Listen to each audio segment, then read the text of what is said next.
Reaction mechanism में हम energy consideration ऊर्जाओं के आधार पे मैकेनिज्म, रिएक्टेंट और प्रोडक्ट में से कौन स्टेबल है, रिएक्शन रेट, ये सारी उपयोगी जानकारियां प्राप्त करते हैं। इसी में आपके ऊर्जा परिच्छेद का आरेख, एनर्जी प्रोफाइल डायग्राम पढ़ेंगे आज। किसी अभिक्रिया में जो क्रिया कारक हैं उनसे उत्पाद में परिवर्तन का स्थितिज ऊर्जा में हुए परिवर्तन को बताने वाला जो ग्राफ है वो एनर्जी प्रोफाइल डायग्राम कहलाता है।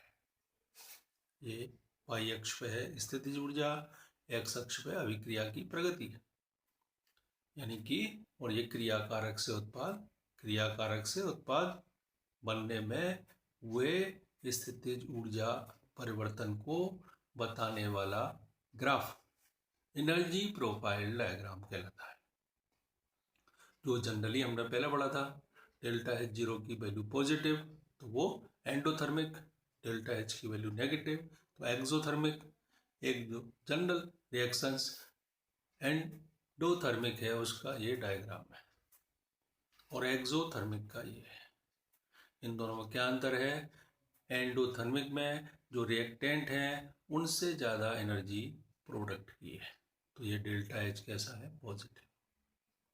एक्सोथर्मिक में रिएक्टेंट की तुलना में प्रोडक्ट की कम है पोटेंशियल एनर्जी, तो ये डेल्टा एच जीरो कैसी है? आपके नेगेटिव। यहाँ रिएक्टेंट और ये यहाँ सबसे टॉप पे होती है ट्रांजिशन स्टेट, संक्रमण अवस्था। इसके बीच में जो पोटेंशियल एनर्जी का चेंज है ये कहलाता है आपके क्या? एक्टिवेशन एनर्जी, सक्रियण ऊर्जा। तो ये जो एंडोथर्मिक होती है इसमें ये एक्टिवेशन एनर्जी एक्सोथर्मिक की तुलना में कैसी होती है? ज़्यादा। एक्सोथर्मिक में कम होती है। ये एग्जाम में कई बार 2 नंबर में क्वेश्चन कोटा यूनिवर्सिटी के पेपर्स में पूछा गया है। ये डायग्राम हमें याद हो तो हम लिख सकते हैं आसानी से कि जो आपके एंडोथर्मिक रिएक्शंस हैं उनमें जो प्रोडक्ट हैं उनकी पोटेंशियल एनर्जी रिएक्टेंट से ज़्यादा होती है। इनमें डेल्टा एच की वैल्यू पॉजिटिव होती है, इनमें ई एक्ट की वैल्यू ज़्यादा होती है।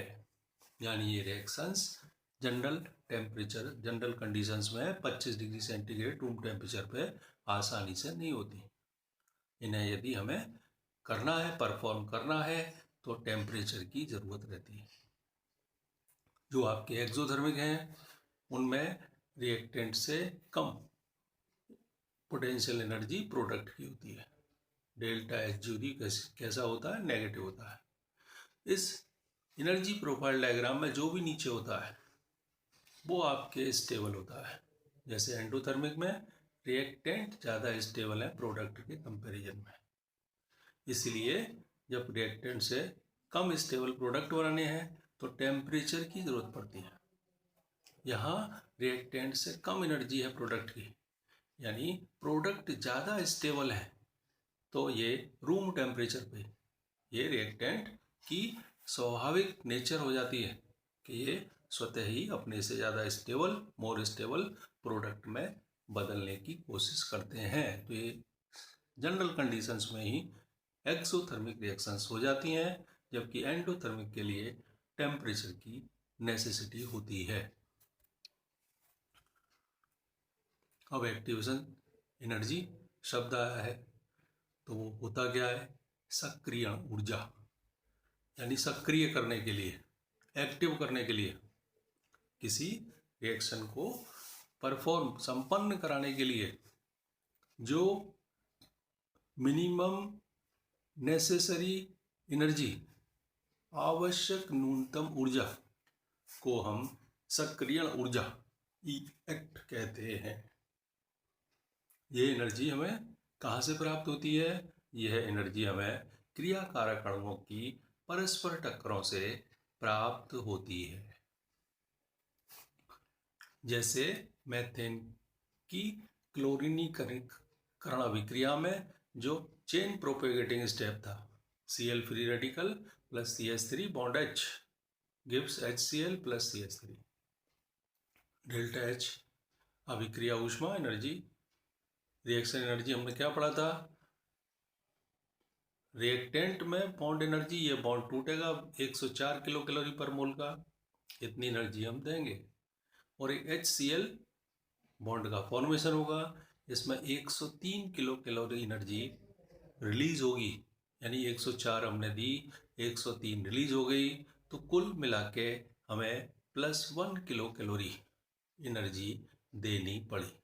तो ये +1 किलो कैलोरी क्या है, अभिक्रिया ऊष्मा है, रिएक्शन एनर्जी है। ये अभिक्रिया जब हमने लेबोरेटरी में कराई तो ये मिनिमम 4 किलो कैलोरी पर मोल पे हो पाती है, यानी कि इसकी जो मॉलिक्यूल हैं एक्टिव हो पाते हैं कब, जब 4 किलो कैलोरी एनर्जी मिनिमम दें हम। तो इसके लिए E8 कितना है, +4 किलो कैलोरी।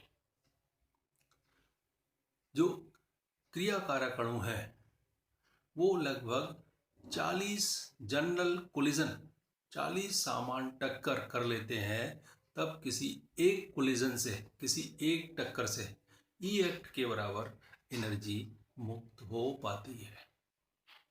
इसको हम क्या कहते हैं, आपके प्रभावी टक्कर। प्रभावी टक्कर के साथ साथ टक्कर क्या होनी चाहिए, राइट ओरिएंटेड, सही दिशा में अभिविन्यसित।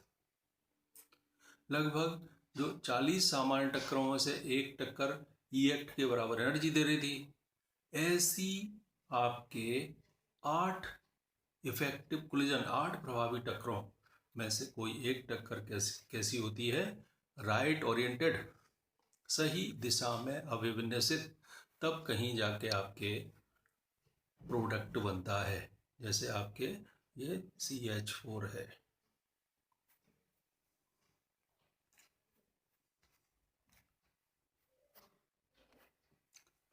अब जो Cl फ्री रेडिकल है ये लगभग 40 सामान्य टक्करों में से एक 4 किलो कैलोरी के बराबर एनर्जी देगा।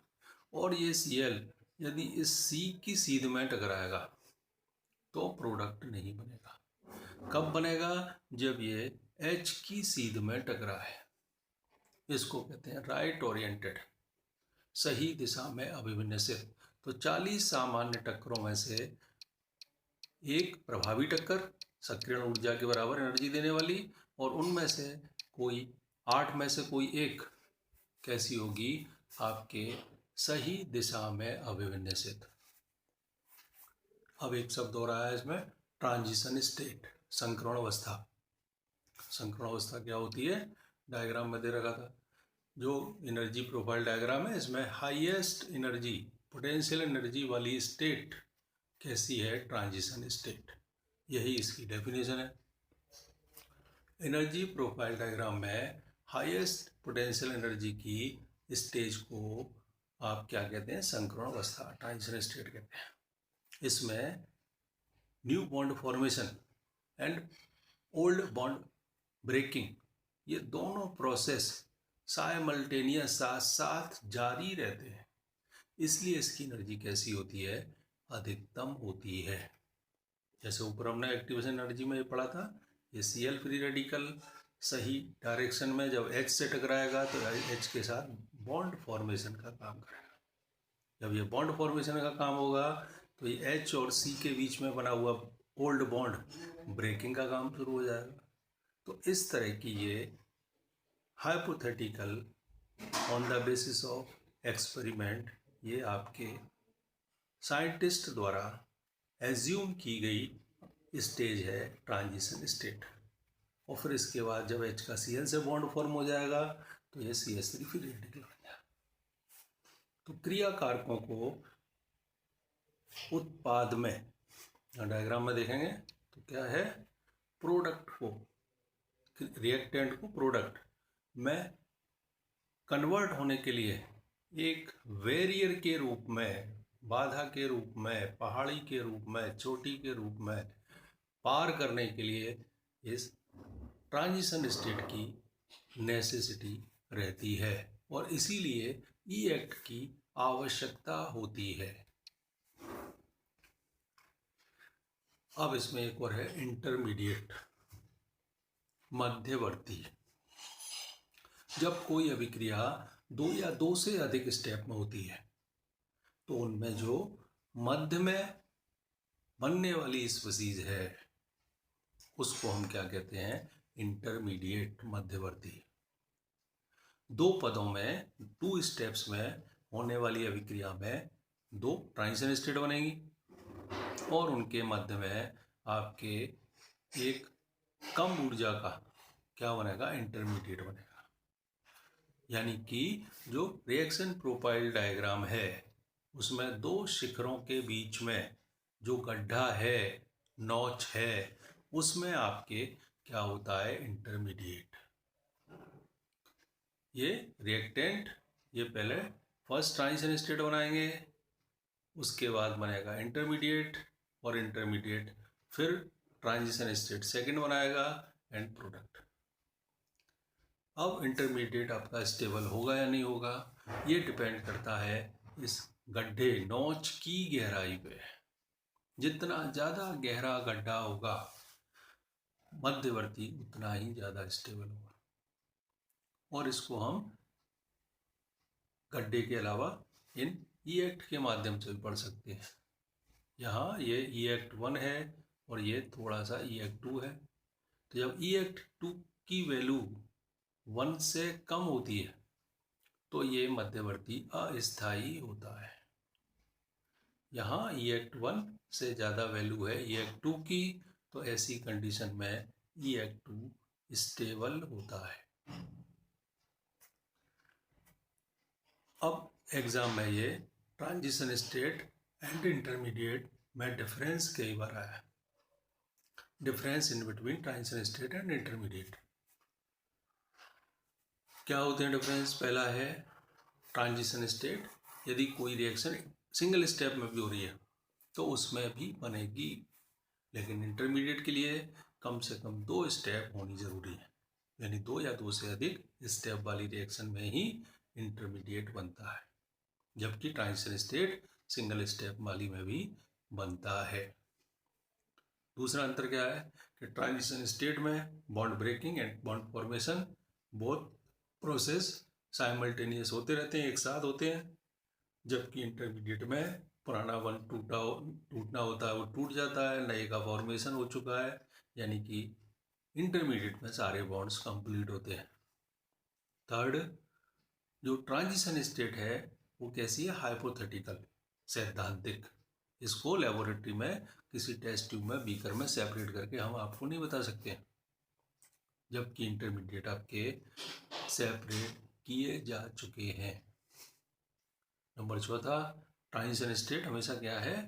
मैक्सिमम पोटेंशियल एनर्जी वाली स्टेट है, जबकि इंटरमीडिएट ट्रांजिशन स्टेट से कम एनर्जी वाली स्टेट है। धन्यवाद।